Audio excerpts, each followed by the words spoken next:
Llevamos, si no me equivoco, cerca de cuatro domingos que nos estamos reuniendo, estudiando solo la introducción, los primeros capítulos, el primer capítulo. El día de ahora vamos a leer Apocalipsis capítulo 2, versículo 8. La semana pasada veíamos el mensaje a la primera de las iglesias. Son 7 mensajes a las iglesias. Recuerde, bueno, vamos a leerlo. Apocalipsis capítulo 2, 8 al 11, del 8 al 11, capítulo 2, del 8 al 11. Yo leo los pares, usted me ayuda con los impares. ¿Lo tenemos? Amén. Dice así el Señor en su palabra. Cosa interesante antes de que empecemos a leer. Aquellos que tienen Biblia en letra roja, cuando habla el Señor, si se fija, toda esta parte está en rojito. Todo esto salió de los labios de Jesús en su revelación final, es decir, en el Apocalipsis. Capítulo 2, versículo 8 dice así, el Señor Jesús habla y dice así: y escribe al ángel de la iglesia en Esmirna, el primero y el postrero, el que estuvo muerto y vivió, dice esto. 9.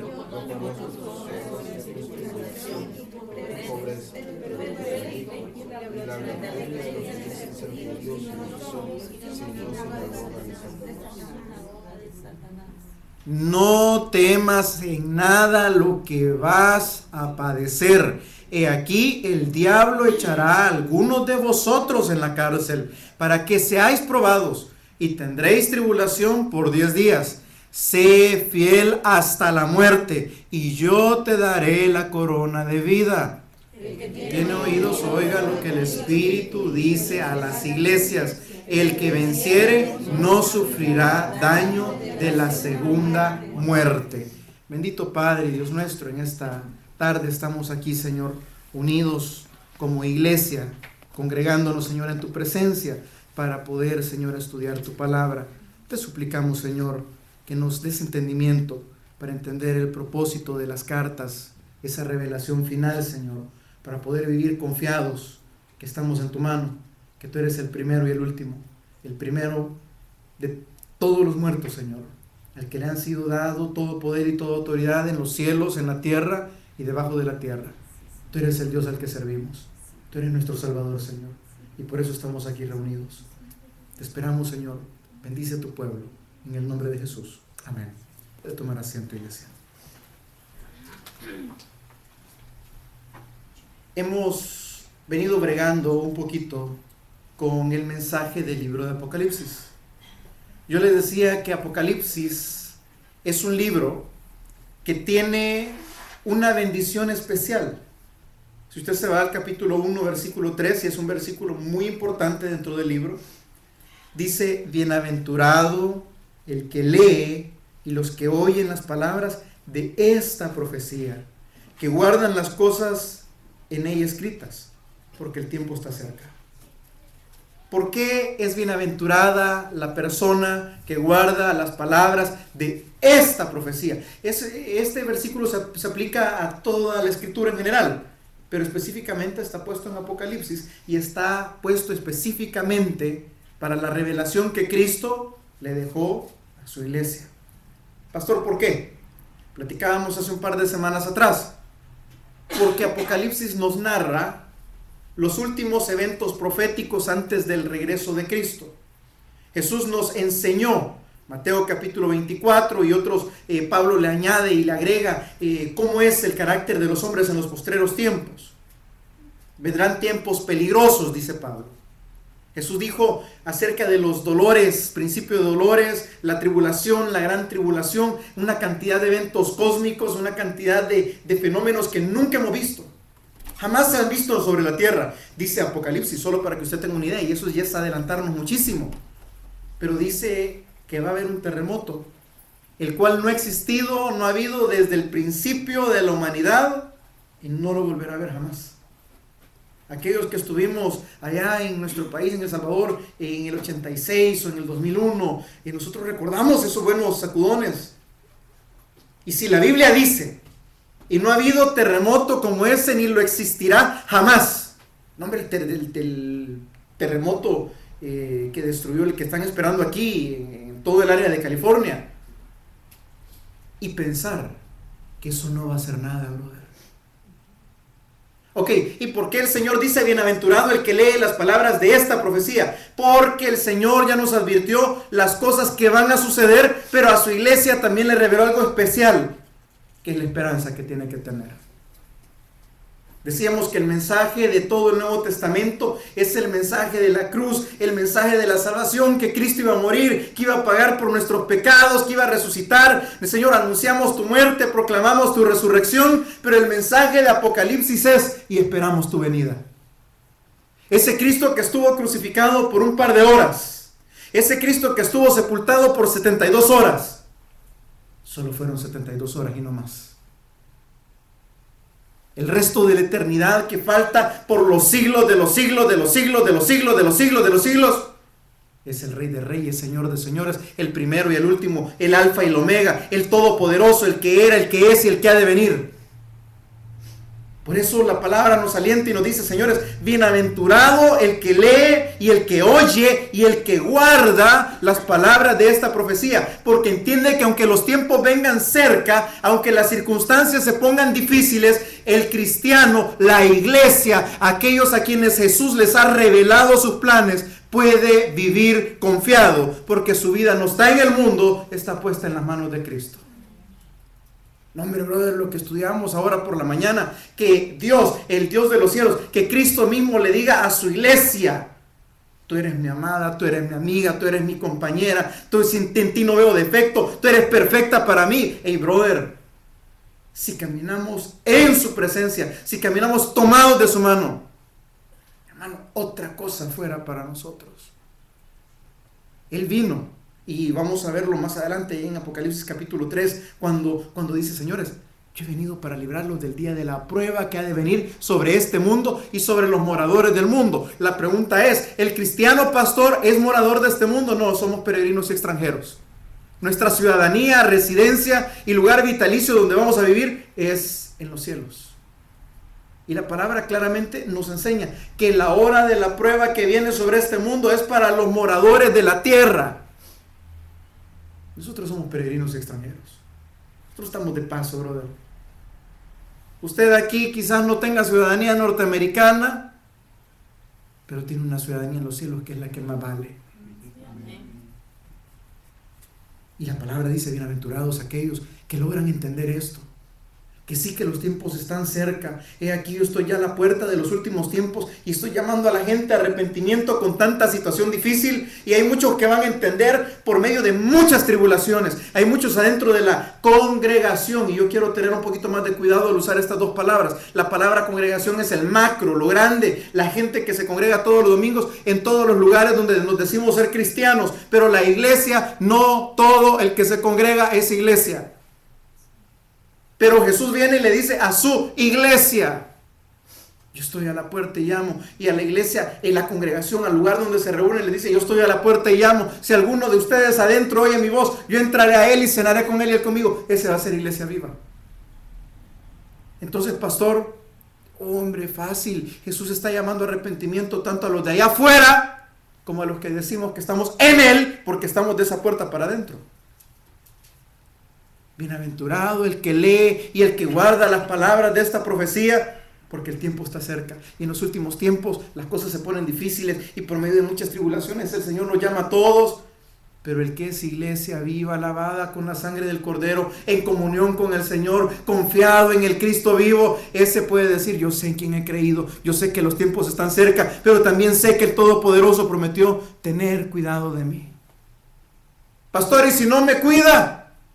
Brother, sí te cuidó, porque aunque te moriste o te llevó el tren o te pasó la barredora, lo que quieras, y no el morir es ganancia, y no aquella frase que tenemos, Señor, llévame, pues sí, pero solo cuando estamos en la tribulación y cuando estamos bien. No, es que para mí el vivir es Cristo, el morir es ganancia. Entonces, si yo soy iglesia viva, piedra viva, yo no le estoy diciendo que le pida al Señor mañana, tarde y noche que se lo lleve. Yo le estoy diciendo, usted tiene que saber en quién ha creído. Y ese es el mensaje de Apocalipsis. Por eso decimos, primero, el Apocalipsis es un libro que tiene una bendición especial en sí mismo, porque al cristiano le da el Señor la completa seguridad y confianza de que tu vida está puesta no en este mundo, sino en sus manos. Número 2, decíamos que Apocalipsis tiene 3 divisiones. Siempre capítulo 1, versículo 19.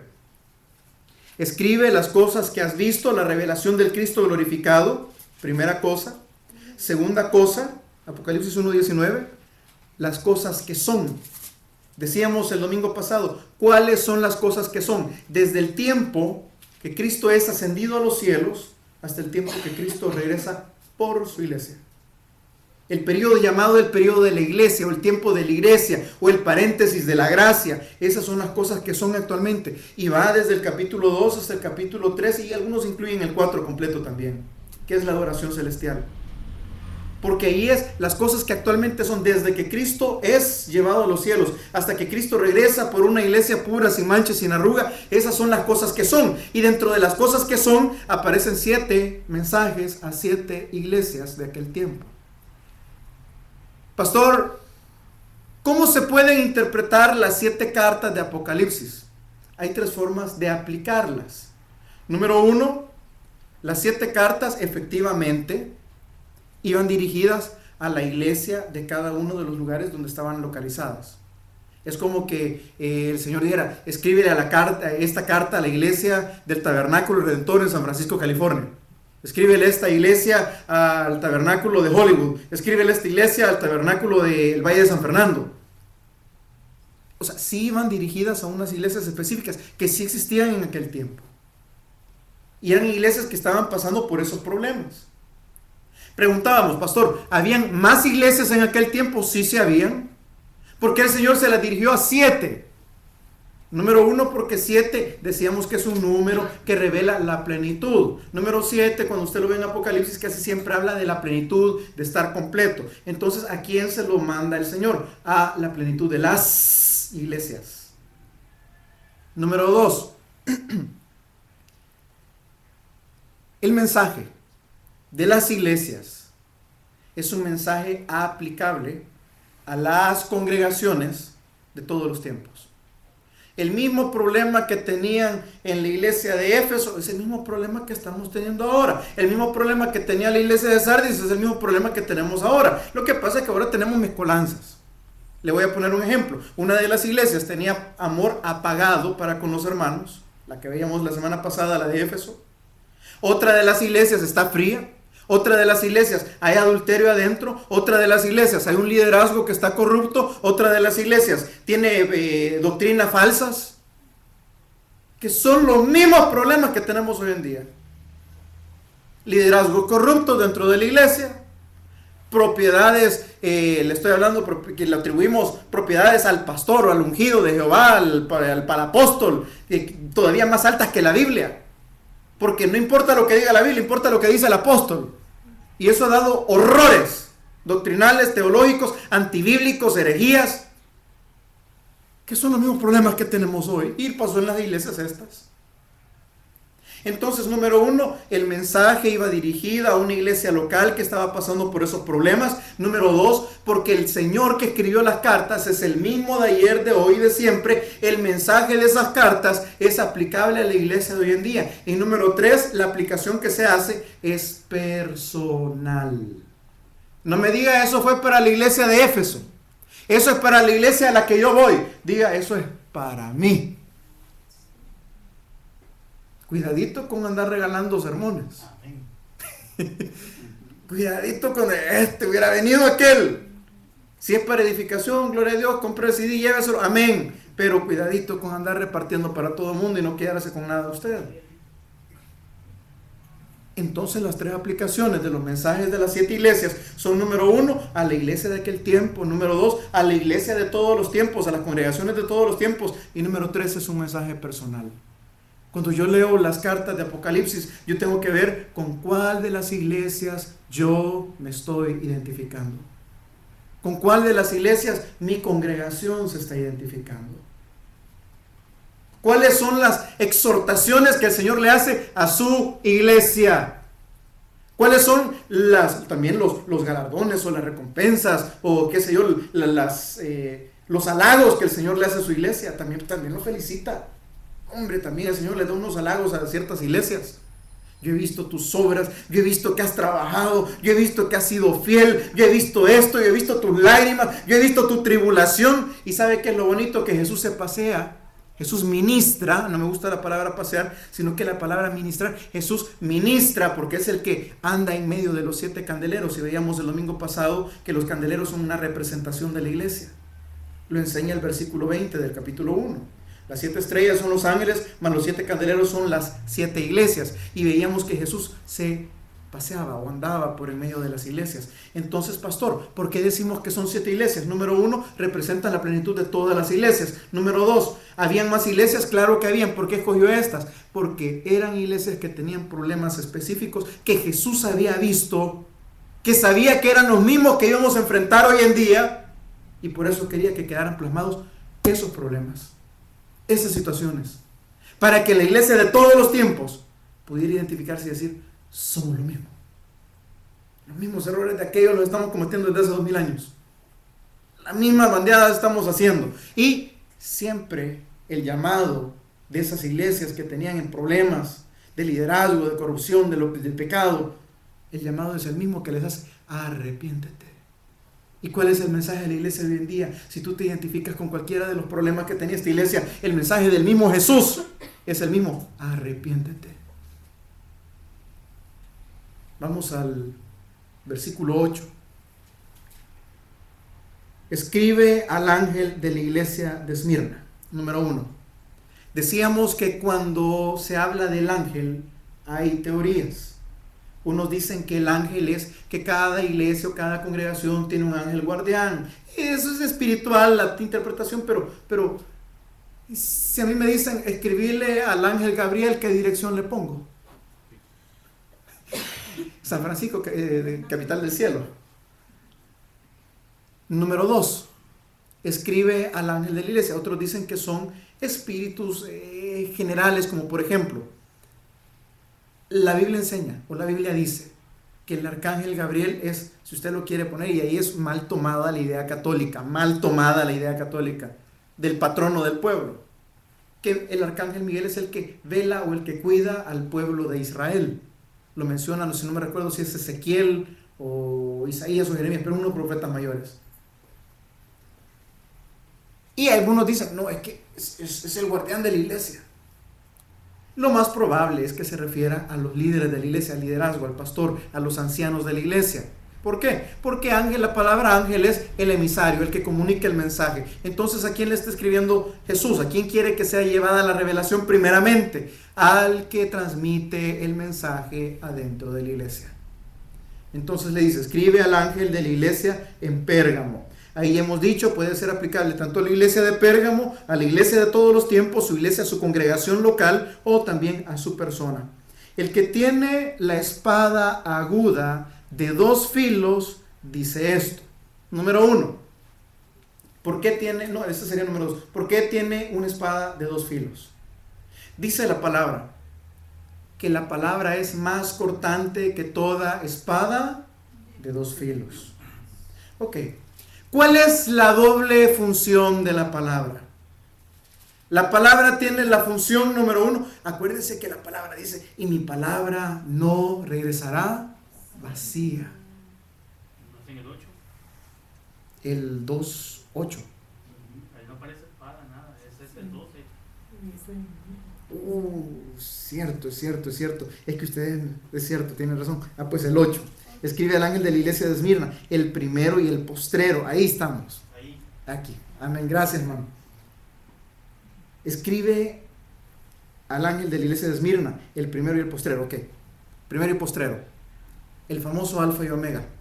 El principio y el fin. Acuérdese. El que era, el que es y el que ha de venir. Cuando Dios se le revela a Moisés en el monte Sinaí, le dice: Moisés, ¿quién le digo que me manda? Y Dios le contesta: yo soy. La palabra yo soy encierra esa potestad. El que era, el que es y el que ha de venir. El primero y el postrero. Jesús, hemos dicho también, primogénito, pero antes era unigénito. Primero fue unigénito, el único Hijo de Dios. Pero con su muerte, su resurrección, nos dio vida, convirtiéndose ya no en el unigénito, sino en el primogénito. Y aquí lo menciona, el primero y el postrero, el que estuvo muerto y vivió, dice esto. Vámonos un poquito, hablemos un poquito de la resurrección tocando este tema. Nosotros mal aplicamos la palabra resurrección. ¿Por qué, pastor? Nosotros decimos que Lázaro resucitó. Nosotros decimos que el hijo de la viuda de Naín resucitó. Nosotros decimos que Elías o Eliseo, Elías, ¿verdad? Elías resucitó a un muchacho.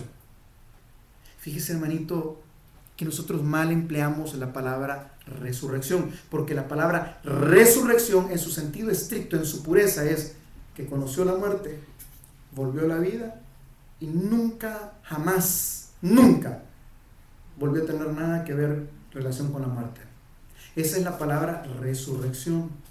Estuvo muerto, vivió y nunca más murió. Pregunta: todas estas personas que regresaron a la vida en los tiempos de la Biblia, ¿volvieron a morir?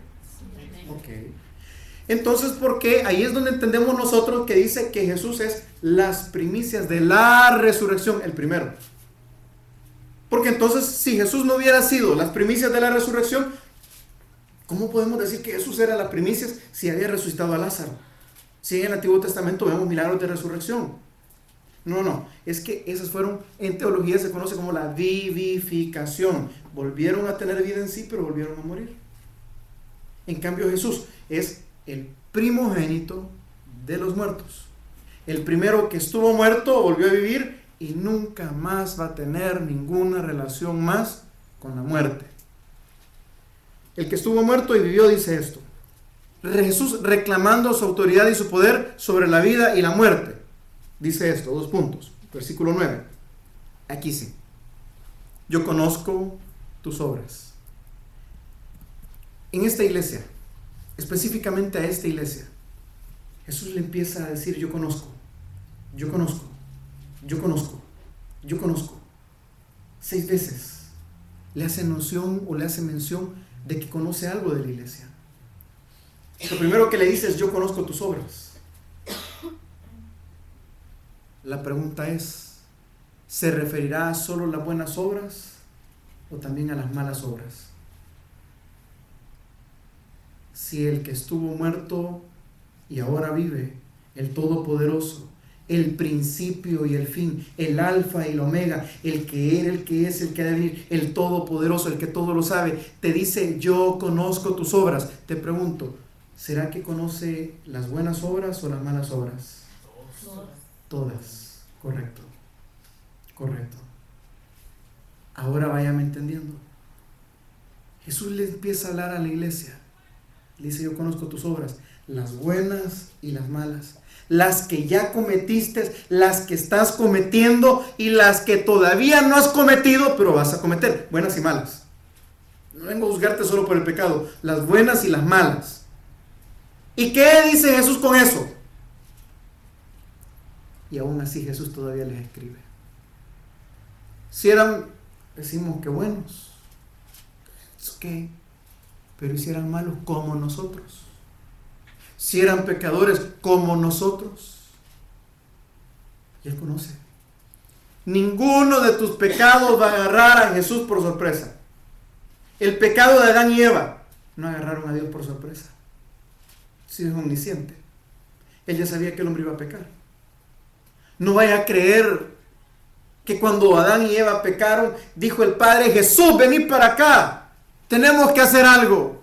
Este Adán, qué bruto, pecó. No, si eso estaba todo planificado desde antes de la fundación del mundo, antes de crear a Adán y Eva, ya sabían lo que iba a pasar. Pastor, ¿y entonces por qué pasó? Porque el Hijo amaba a la iglesia aún antes que la iglesia existiera. Y el Padre amaba al Hijo, el Padre creó por el Hijo y para el Hijo, porque el Hijo amaba a la iglesia. Entonces nosotros fuimos creados por Él y para Él. Póngale coco. Yo conozco tus obras. Yo conozco las cosas buenas que haces. Yo conozco tus sacrificios. Yo conozco tus lágrimas. Y más adelante lo dice. pero también conozco tus pecados, porque no podemos mentir diciendo que no pecamos aún estando en la iglesia o siendo iglesia. Pero ahora sí pecamos.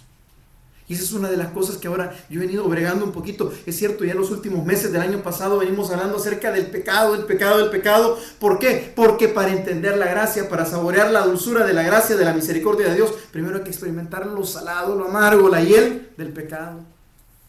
¿Cuál ha sido el propósito todo este tiempo atrás? Llevarte a la gracia. Por eso los domingos en la mañana estamos queriendo conocer un poquito más de la gracia. ¿Cuál es la gracia, pastor? Que Él conoce tus obras. Y aún antes de que nacieras, a pesar de tus obras malas, te amó. Y a pesar de tus obras, que ahora ya estás en Cristo y sigues cometiendo cosas malas, te sigue amando. Y aunque todavía no has cometido el pecado de mañana, que Él ya lo conoce, te seguirá amando. Porque su amor es el mismo de ayer, de hoy y de siempre. Y dijimos que esto no es una licencia para pecar. Eso es conocer la gracia, y la gracia se le da a una persona responsable, una persona que entiende qué es la gracia, una persona que entiende que la gracia no es gratis, la gracia tuvo un precio carísimo. Aquel que ha tomado su cruz y le ha seguido es el que disfruta de la gracia. No por la obra de seguirle, sino porque el que le conoce le ama, y el que le ama le sigue. Así que así es de simple. Yo conozco tus obras, las buenas y las malas, y aún así te amo, aún así te escribo, aún así me paseo en medio de ti, te ministro, no te he dejado solo, tienes mis promesas, tienes la esperanza, te he decidido revelar a ti. Hey brother, imagínense que esta iglesia haya sido una iglesia, perdóname, con todos los defectos y errores que tenemos hoy en día nosotros también, igual que todas las iglesias, y aún así fue de las escogidas para recibir la revelación. El último mensaje de Jesús para su iglesia, a pesar de sus obras. ¿Por qué? Porque Jesús no te ama por tus obras. Jesús te ama porque decidió amarte, a pesar de tus obras. Completamente distinta la ecuación. No te ama por lo que tú hiciste, te ama a pesar de lo que tú hiciste, haces y seguirás haciendo. Número 1 dice: yo conozco tus obras. Número 2, yo también conozco tu tribulación. Hey brother, enseñémoselo a los hermanos que predican, perdónenme con todo respeto. Venga a la iglesia, gran cruzada de milagros, sanación, prodigios, usted va a salir de aquí con carro nuevo, con bendición en sobreabundancia. Venga, le esperamos. Hey brother, a la primera iglesia, el Señor, perdónenme, no le ofreció mucho. Y esta segunda le está diciendo: yo conozco tu tribulación. No le dice: yo conozco tu prosperidad. Más adelante hay una iglesia a la que le dice: yo conozco que tú dices ser rico, pero delante de mí eres pobre. A esta le dice directamente: yo conozco tu tribulación, papá. Conozco tus obras, las buenas y las malas. Número 2, conozco tu tribulación. Lo que estás pasando no es ajeno al conocimiento de Dios. Ay, yo quisiera que el Señor viera todo mi sufrimiento, papá. Dios ya lo vio. Y lo vio antes de que te llegara, por cierto. Pastor, ¿y entonces por qué Dios lo permite? Lo platicábamos ahora en la reunión después del servicio de la mañana. Señores, no es como nos lo han vendido. Dios tiene un plan maravilloso, perfecto para tu vida. Y sí tiene un plan, pero no es tan maravilloso como tú quisieras. Porque sus caminos no son nuestros caminos, ni sus pensamientos son nuestros pensamientos. Si tu plan maravilloso para tu vida es que Jesús te sane, que Jesús te bendiga, que llegues a ser manager o dueño del trabajo donde trabajas, y que quieres que tener papeles y que te quieres casar con una ciudadana 90, 60, 90 como la que está orando el pastor Rosales. Pero si orando tengan mucha fe y mucha paciencia. Porque Dios sí tiene un plan para ti, pero muchas veces no es tan maravilloso como tú quisieras. Solo puedo poner con ejemplos, abundan en la escritura, brother. ¿Sabe que de Juan el Bautista, Jesús, y ahora lo mencionamos los hermanos, por eso lo traigo a colación? El mismo Jesús dijo: y no ha habido hombre nacido de mujer más grande que este hombre Juan el Bautista. Ey, brother, que Jesús diga eso de uno de nosotros. ¿Y sabe cómo terminó? Con la cabeza en el plato. Ese no era el plan maravilloso que Juan el Bautista quizás tenía para él mismo, pero fue el plan que Dios tenía para él. ¿Cuál fue el plan maravilloso de Dios para Elías? ¡Uy! Quiso descender fuego del cielo, pastor. Sí, pero después lo quería matar la Jezabel y se tuvo que ir a esconder. Y pasó una gran depresión, brother. Si usted lee los capítulos de Reyes, cuando habla de la depresión que le pegó a Elías, no, hombre, si quería morir. Es que el plan de Dios muchas veces no es tan maravilloso como tú piensas, pero sí es un plan en el cual Él va a ser glorificado. Yo conozco tu tribulación. Hermano Edwin comentaba un pensamiento muy bonito y simpático. No es que Dios tenga la última palabra en mi problema, siempre ha tenido la primera y la última, pero el detalle está, hermano, en que los que aman a Dios todas las cosas les ayudan a bien. No es que esa enfermedad le cayó a usted sin el permiso de Dios. Vea qué curioso hablamos los cristianos. Le llega una enfermedad, ay, este diablo que me ha enfermado, este diablo que tal cosa, este diablo que... Ajá, y oramos que el Señor levanta, que restaura, que unge lo que... Y le hacemos a Humeri lo que usted quiera cristianamente, ¿verdad? Por supuesto. Y si se muere, no fue el diablo, sino que Dios se lo llevó. No, póngale coco. Estamos hablando que el diablo tiene poder para enfermarlo, para postrarlo. El Señor le estamos pidiendo que lo levante, pero el diablo es más poderoso que el Señor. Y al final se muere, entonces el Señor se lo llevó. No, hombre, hermano, si se lo enfermó el diablo y se lo llevó el diablo. Porque todas las cosas están sujetas bajo la mano de Jesús, no del diablo.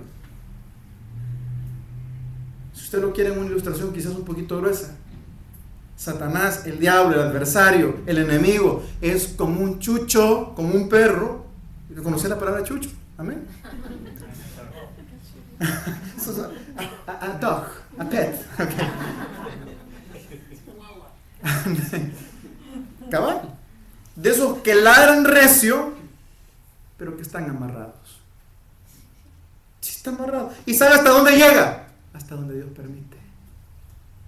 Porque Satanás, ¿cree usted que Satanás no hubiera querido tocar a Job desde antes?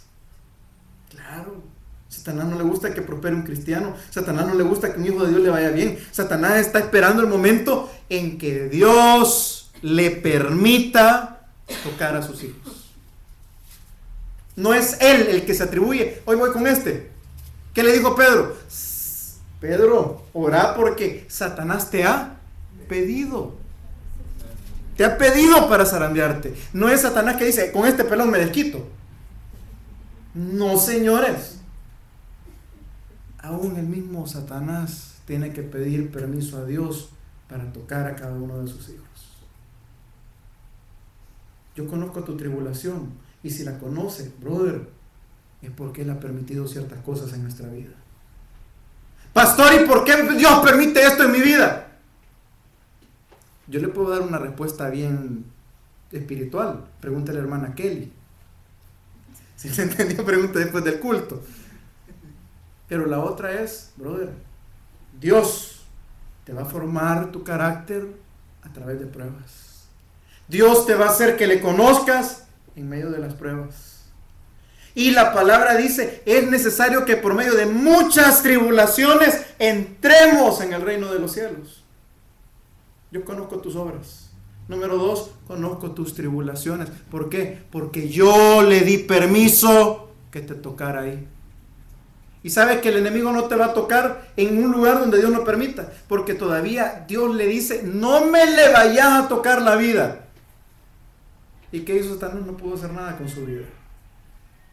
Entonces, si Él conoce tus tribulaciones, es no porque Él quería, es porque Él ha permitido. ¿Y por qué lo permite? Para formarte, para hacerte crecer, para que tú aprendas fe, para que tú aprendas confianza, para que tú aprendas a no aferrarte en esta vida, para que tú aprendas a depender de Él.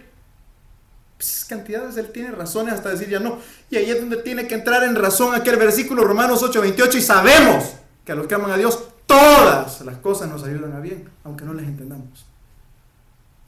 Yo conozco tus obras. Número 2, conozco tus tribulaciones. Número 3, conozco tus... ¿Qué dice? Léalo. No gustar this word.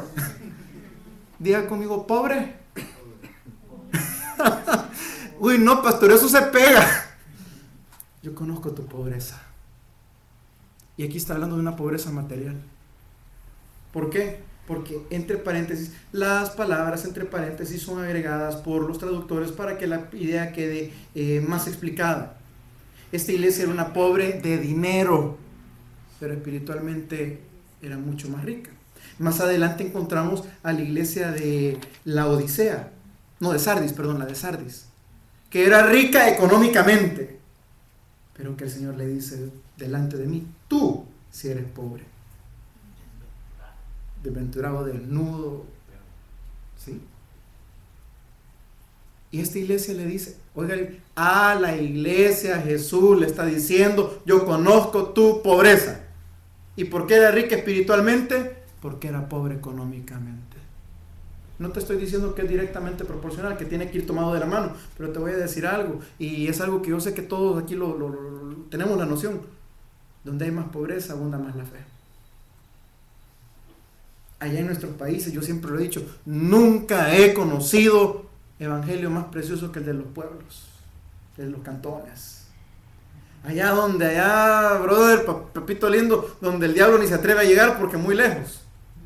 Y los hermanos sí llegan, caminando desde lejos, en la oscuridad, bajo de agua, en los tiempos de la guerra, bajo de los balazos, de los enfrentamientos.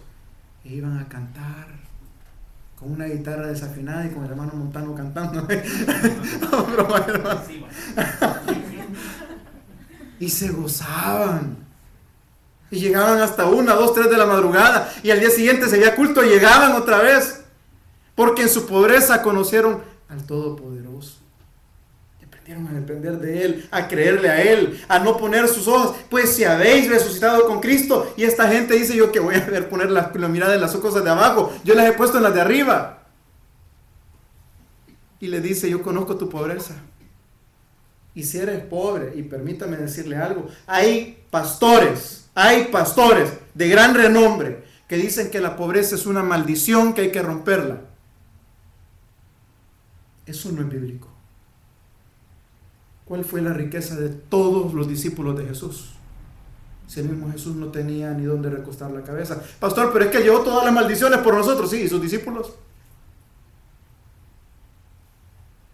Cuando les dijo, no llevéis ni siquiera alforja, ustedes váyanse, yo les voy a proveer en el camino. Dígame un profeta de Dios que haya tenido cantidad de plata.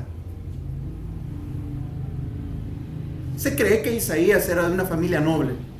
A Daniel, Dios lo puso en un lugar preeminente para proteger a su pueblo. Pero un profeta que haya tenido plata. Ay, pastor, Abraham, brother. Ya estamos hablando con otra cosa. Eso es otro pisto, es costal, harina de otro costal. Porque a Israel Dios le prometió propiedades, le prometió una tierra, le hizo pactos, pero a la iglesia es otro costal, brother. No, tampoco. Nos ha prometido que nos va a disciplinar, eso sí. Al que ama, al que toma por hijo, disciplina.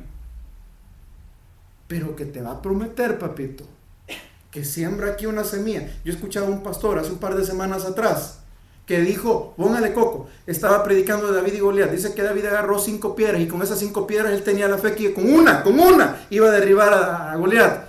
Y que esas piedras hoy en día es una ofrenda que usted tenía que dar de $1,000 cada una, que con una de los $5,000 que iba a poner, que con cualquiera de esas iba a derribar a su gigante usted. Y rompa con la maldición de la pobreza, siembre. Brother, entiéndame algo. Le pongo un ejemplo bíblico. El rico y Lázaro. Dice que Lázaro murió y fue llevado al seno de Abraham, donde era consolado. Amén. Entonces, ¿y Lázaro era qué? ¿Un rico o era el mendigo? Entonces los pobres también van al cielo. Amén. Pero eso parece que lo hemos borrado de algunas iglesias. ¿Por qué? Porque no hemos resucitado con Cristo, por tanto no buscamos las cosas de arriba, buscamos las de abajo. Pero esta iglesia no, esta iglesia era pobre, tenía fe.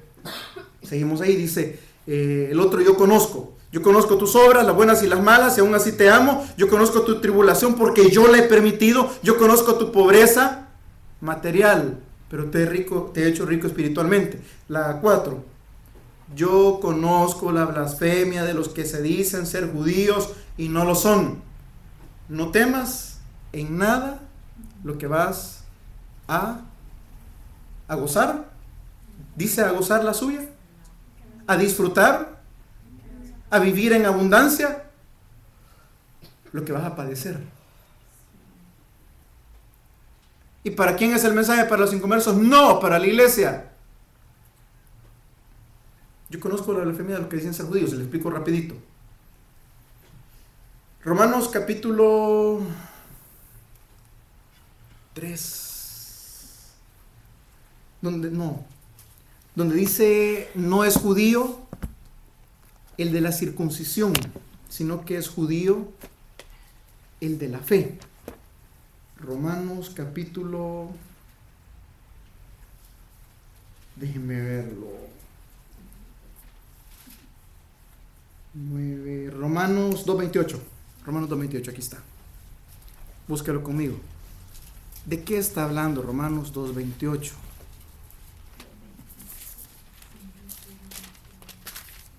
¿Hoy sí? Pues no es judío el que lo es exteriormente, ni es la circuncisión la que hace exteriormente en la carne. 29. Sino que es judío el que lo es en el interior, y la circuncisión es la del corazón, en espíritu, no en letra, la alabanza del cual no viene de los hombres, sino de Dios. Ok. La iglesia de Esmirna estaba siendo perseguida por los judíos de nacimiento. Estaba siendo perseguida por los mismos que crucificaron a Jesús, por lo mismo que le prohibieron a Pedro y a todos los discípulos: si siguen predicando el nombre de Jesús, lo vamos a matar. Lo mismo que en algún momento Pablo trató de hacer, de perseguir a la iglesia, acabarlos, porque él consideraba que la iglesia era una blasfemia, de acuerdo al celo que él tenía, al entendimiento de Dios que él tenía. Ok. Esa raza judía es la que trataba de perseguir a la iglesia. Pero Dios les dice: esos verdaderamente no son judíos. Jesús les dice: señores, si vosotros fueras de vuestro padre Abraham, ¿qué le dice? Creyerais en mí, porque Abraham creyó. Esta gente, queriendo jactarse de ser el pueblo de Dios, empiezan a perseguir a la iglesia como lo hizo Saulo en otro tiempo. Y Jesús les dice: no les tengas miedo a los que blasfeman mi nombre. No les tengas miedo a los que se dicen ser judíos, pero no lo son, porque los verdaderos judíos de corazón son los circuncidados, no en la carne, sino en el corazón. Los que han tenido el cambio de corazón a través del nuevo nacimiento. Esos son linaje de Abraham, pueblo escogido, o sea, la iglesia. Y todavía le dicen: no temas en nada lo que vas a padecer. ¿Por qué? Porque les hace la mención de los judíos y no lo son. Porque el pueblo judío, el linaje de Abraham, esa gente sí sabe lo que es sufrimiento, brother. No ha habido un pueblo sobre la faz de la historia que la historia narre tan detalladamente todos los sufrimientos que ha pasado esa gente, los judíos.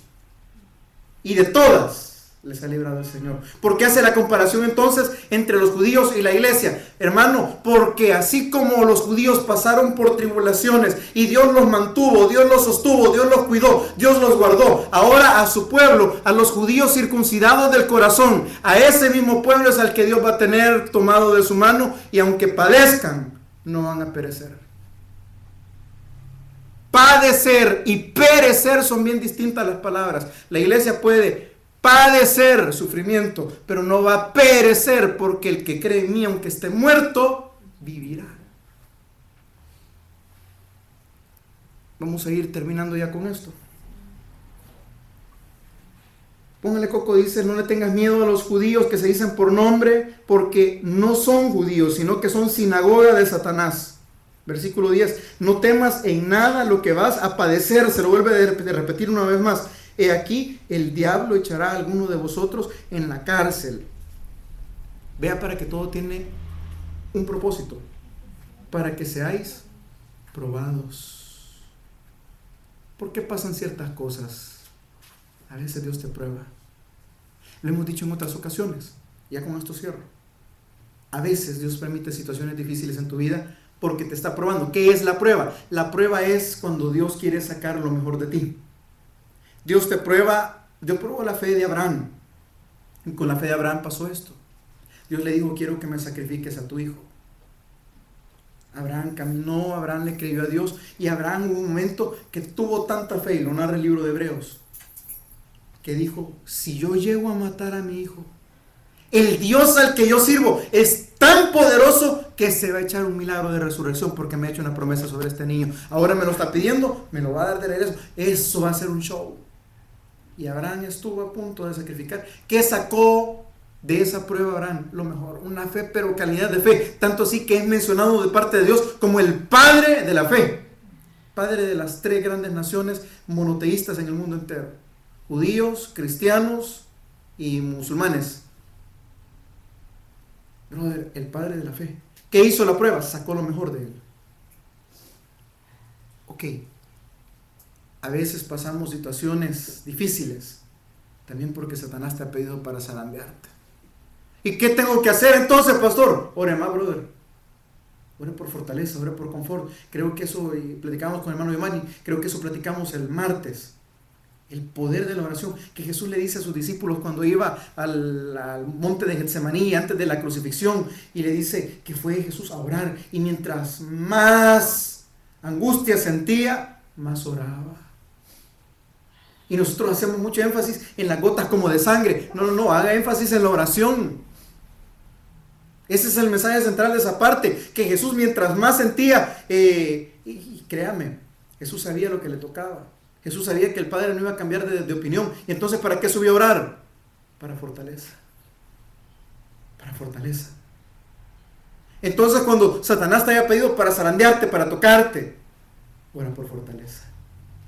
Y otra por la cual pasan circunstancias difíciles, hermano, a veces Dios nos pasa facturitas atrasadas. A usted se le olvidó. A su vecino se le olvidó. Su mamá lo perdonó. Pero Dios es juez. Dios es justo. Y todo lo que el hombre sembrare, eso también segará.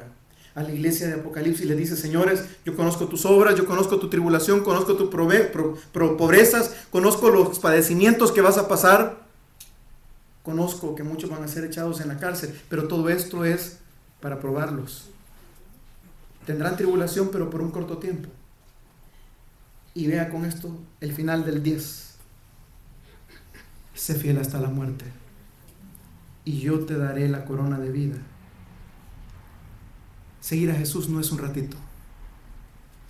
¿Por qué? Porque el que no persevera, el que no sigue, es porque verdaderamente no le conoció bien. No. De los 12 que siguieron a Jesús, uno no lo conoció bien, porque nunca le dijo Señor, siempre le dijo Maestro. Duró 3 años. Pero la naturaleza del hombre pecador no puede habitar mucho tiempo en la presencia de Dios. Se lo pongo de otra forma. Cuando tú te acercas a nutrirte espiritualmente, cuando tú te propones crecer espiritualmente, lo haces a través de la oración y de la lectura bíblica. 2 cosas pueden pasar. O creces a través de la oración y la lectura bíblica, y esas cosas te alejan del pecado, o tu pecado, si tú lo alimentas, si tú sigues con tu vieja naturaleza, si tú no tienes el más mínimo deseo, intención sincera de cambiar, tu pecado te va a alejar de la Biblia y de la oración. Solo esas 2 cosas pueden pasar. O tu vida espiritual te aleja del pecado, o tu pecado te aleja de tu vida espiritual. Seguir a Jesús es seguirle hasta la muerte. Y Jesús se lo refiere a la iglesia: sé fiel hasta la muerte. ¿Por qué? porque yo te daré la corona de vida. Pastor, y si yo no llego hasta la muerte, Dios no me la va a dar, entonces es por obras. No. Lo que pasa es que si no llegas hasta la muerte es porque no conociste al Dios de la Biblia, por el cual millones y millones de personas han pagado gustosamente su vida para seguirle. Porque esos sí le conocieron. Porque no todo el que dice Señor, Señor, lo ha conocido verdaderamente, sino el que le ama, el que le sigue, y el que cuando Jesús le dice, aquí yo estoy a tu puerta y llamo, oye su voz porque es su oveja, abre él la puerta y entrará él y cenará con él y él conmigo, para que donde él está, su iglesia, y solamente su iglesia, puede estar con él por los siglos de los siglos. Amén. Oremos. Bendito Señor y Padre, en esta noche, Señor, te damos gracias porque nos permitiste concluir